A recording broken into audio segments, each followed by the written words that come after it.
I haven't seen you in forever. It's true. Where Um, are you? Where are you living? I'm living in Chicago, and this is Yeah. actually my parents' garage. Oh, cool. Yeah, there's our little like Honda hybrid car. Nice. Yeah. And you're Awesome. in? Are you in? I don't even know where you live. I'm in Brooklyn. Okay. And I'm the last Brooklyn writer in Brooklyn now.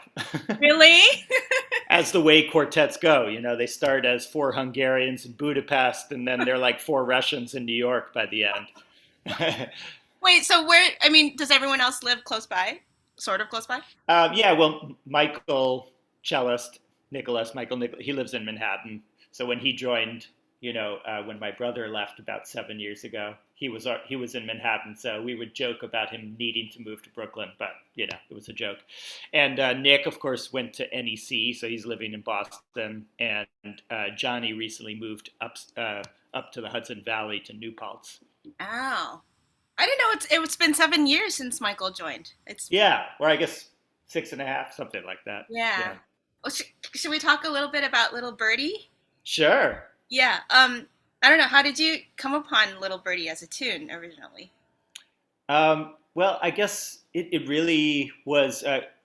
Brooklyn Rider was touring with Bela Fleck, great banjo player, and during that tour, Pete Seeger passed away, and Bela started playing because he would do his own thing in the shows, and we would do our own little set as well as playing together. And he started playing like a set of tunes of Pete Seeger's or that he used to do.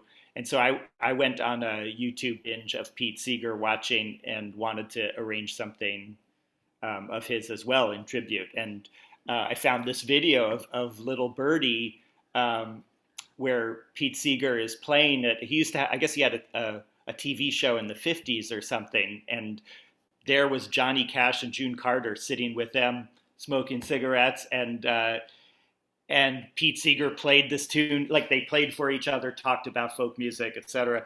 And he played Little Birdie, and I loved the tune, and I also loved that it at that time when Pete Seeger had recently passed away, it deals with the subject of death in a very beautiful way. So it felt like a fitting tribute.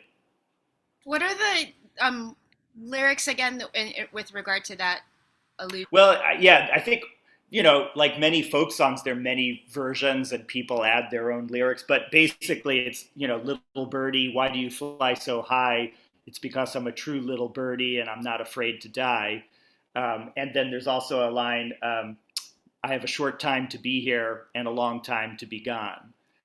Um, so yeah, and it's that funny thing of like quite heavy subject material, but then in a very fast, light tune. So there's a nice dichotomy there too. And I should note that what part of the tribute to Pete Seeger in this arrangement is that I really took. I mean, and I should go back and check it, but I tried to be very faithful to the phrase lengths, the metric lengths of the way he sang it, which is nice because it's so irregular, and I found that really interesting. And actually, it's funny that we're talking about this because my next writing project is um, to go further with this idea of American folk song along the lines of Ruth Crawford Seeger, who was Pete's stepmom. And she was a great composer, great modernist, hardcore modernist composer in the 20s and 30s. Then she married Pete Seeger's dad, and he became a big part of the works at the WPA, like in the Depression, the Roosevelt administration supporting artists, and also a real sense of wanting to define American folk song at the time. So she became like a Bartok of America. She was collecting tons of songs along with the Lomaxes, and she was the one to notate them. And so I recently, like, there's this book that is all about her philosophy of how to transcribe folk song. And what's cool about it is like she's like I think she was trying to prove, like Bartok was trying to prove how that a great folk song is as great an example of musical art as a Mozart sonata. And there's a great, beautiful simplicity, but not simplistic. And so, like this page, I don't know if you can see, is like just a few bars of a folk song that she shows how you could transcribe it, and it's like from the most simple to the most complex, detailed version of trying to notate every nuance of a singer and Wow. how they do it. And I think she was trying to prove with that, in a way, like how detailed folk song is, and not simplistic, Right. So anyway, it's just an interesting thing that actually this, ties to, there was a good back and forth, as always, with art music and folk music that has existed. And which tune of hers are you arranging? Oh, well, so I'm working on these animal folk songs for children that Oh, she notated, um, and but I'm trying. What my idea is to kind of work on them in a more composerly way than strictly simple arrangement, because she had this modernist, whole period of her life. Oh, sorry, that's the doorbell. I'll get. So yeah, Ruth Crawford Seeger had this whole modernist composer time. Then she was dedicated to collecting and notating folk songs, and then I think she intended to bring those worlds together later on. But then she died quite young and wasn't able to do that. So in tribute, I'm sort of hoping to both look at her composed music and these songs to kind of come up with something. Sorry, we need to pause again. I just need to. can um, I'd love to hear a little bit about your process of arranging, because that's one of my passions too. And um, first of all, like, do you do it on manuscript paper first, or I mean, what? Yeah, like, where do you start? Yeah. Um, I guess so. Yeah, with this tune, as I said, like one of my goals was, because I liked how quirky the phrase lengths were, was to be faithful to that metric structure, and then also, it's him singing and playing on banjo. So uh, in the original that I was basing it off of, and but of course it's very fiddly. So I guess, yeah, there's a mixture of writing on manuscript paper, of making sketches on voice memos, of layering stuff to try things out on GarageBand, some mixture of all of that. Layering like actual. Yeah, myself playing on top of Well, myself. Yeah. okay. Because I was going to ask, like, do you rely on the the playback feature of your notation software to?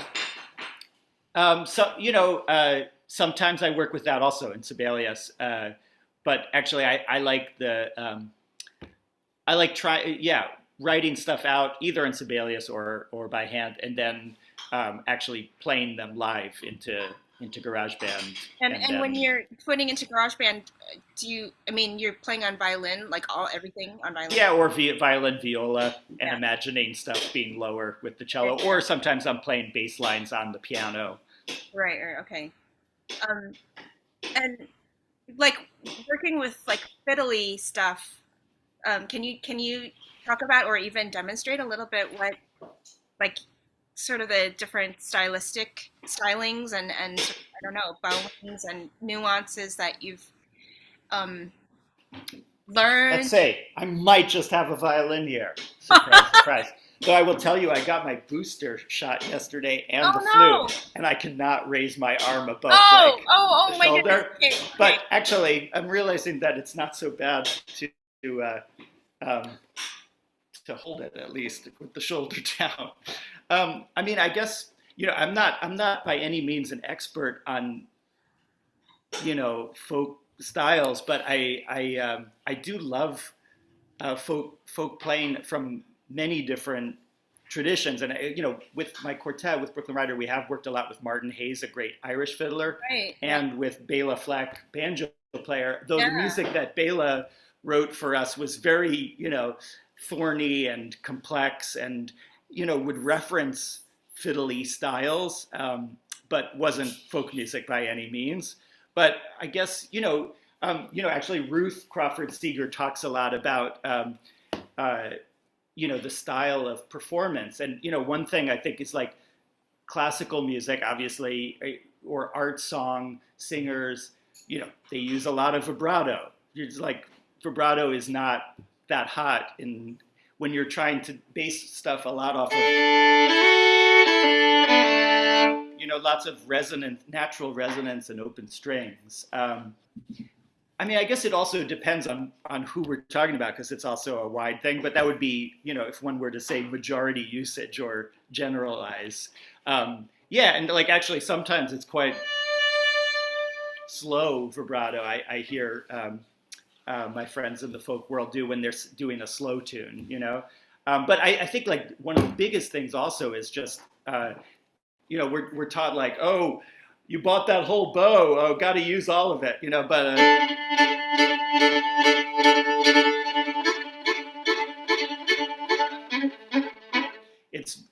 there's a lot of inflection that can happen with like it seems almost no bow whatsoever. Right. So that feels like a very different thing from what we were taught in the classical world. Yeah, that bowing that you were just playing is one of the things I've been learning like working on this stuff is like foot tapping is so like it helps a lot to tap your foot on the beat, but oftentimes you're accenting off the beat, so you're sort of like it's like sort of like lower body upper body separation kind of thing. And I don't know, like it took me a long time to not like tap my foot with my own accent. Right. I mean, definitely like for instance that Irish fiddler Martin Hayes, his feet, his whole like lower torso, like from the waist down, is beating all the time. It's like it's its own machine, and it's amazing because it's like almost its own drum kit. And so the groove is so clear to him, and then he finds his like nuance being ahead or behind of that, which is so amazing. And yeah, it's like splitting one's brain. And of course, like in the classical world, we were often taught not to tap our feet at all. Like that was gauche, or so it is definitely, a different thing. And I guess, it's just one of those things that you chip away at if you're interested and just like keep tapping one's foot. And then, yeah, like you start to feel and playing along with tunes, you start to get the feel of them. But yeah, there's definitely a sense of like the lower half of the body is like its own dancer, and then you're playing off of that in a way. But yeah, you watch those like videos of like Mark O'Connor and like everyone's tapping their foot like so like breakneck tempos. Right. And everyone's tapping their foot exactly together. It's like whoa. And he's such a smooth violinist too, like such a what? Smooth. Like yes. He can play so legato within all that, But yeah, I mean, I think of course another aspect is like the rhythmic interest of slurring. Like slurs are like what give you a lot of the rhythmic interest in a lot of folk music. Can you demonstrate some of those patterns? I know there's like different shuffles. Like is the Georgia shuffle the one where you like accent the third of the 16th and it's like da da da da da da da da da? It's like da da da da. You know more than I do. I'm not sure. But I mean, I guess like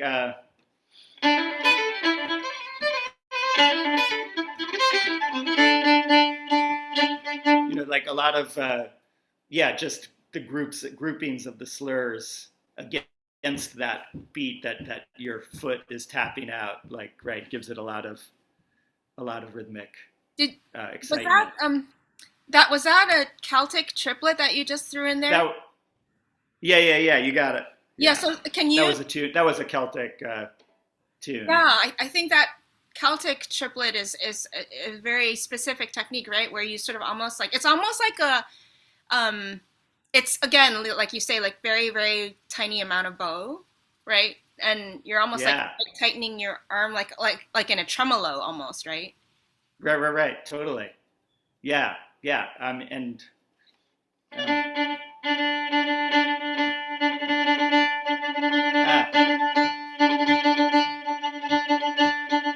yeah, all that that stuff happens, it seems, in just such a minute amount of bow. It's so cool. Um, um, when I'm working on a fiddle tune, like I feel like even though I'm aware of all these components, I'm sounding like a good violinist playing trying to play fiddle. Like what is can you is it possible to articulate what Yeah, I mean, I think it really it comes down to that thing of like going with feel and um, not the visual. Like really, like often, it's a question when you like I feel like I notate in the interlude in the middle of Little Birdie.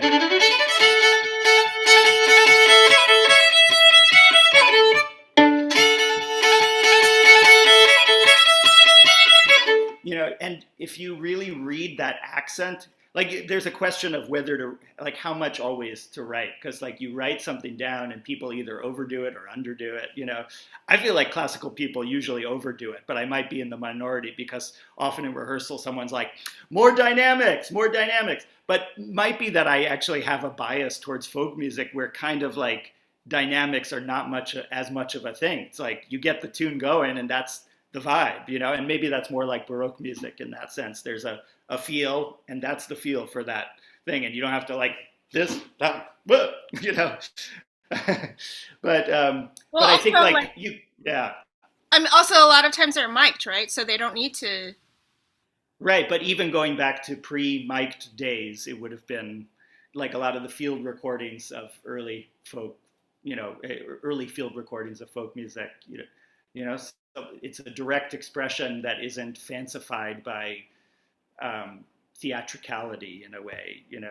But I think like, yeah, so that kind of thing,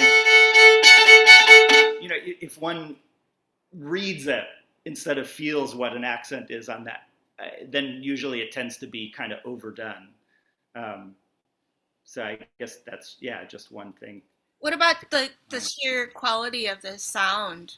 Is there I think just, yeah, like often it's about playing into the droniness of stuff. So that open string and finding the resonance with that. And it's like, I feel like also there's a lot of, like we're taught very well in classical music to take our bow off the string. But like in folk music, once it's on the string, it's there. So like people when they see an accent often they like take the bow off and it ends up sounding quite aggressive and muscular, and while folk music can be very it can be actually more gritty. It's not ever like rawr, it's a very focused energy somehow. yeah.